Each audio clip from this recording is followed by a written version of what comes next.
आज तुझा सगळा संभ्रम दूर करतो बघ. फक्त प्रामाणिकपणे लक्ष देऊ नये. मला सांग, आंब्याच्या झाडाचे बीज रोवून सफरचंदाचे झाड उगवलेलं तू ऐकलंयस का कधी?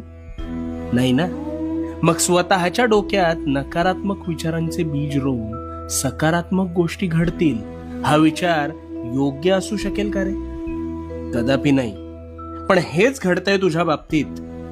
तू एखाद्या गोष्टीचा आरंभ संकल्प करून मोठ्या दिमाखात करतोस, पण काहीच दिवसात अपेक्षित यश मिळत नाही, म्हणून नकारात्मक विचारांचं तोरण आधीच मनात बांधायला सुरू करतोस. आणि मग गोष्टी मनासारख्या होत नाहीत, म्हणून कायम रडत बसतोस. नकारात्मक विचारांचं ग्रहण लागलंय रे तुला. तुझ्या विचारांच्या संभ्रमात तुझ्यावर नकारात्मक विचार हळूहळू तुझ्या नकळत आरूढ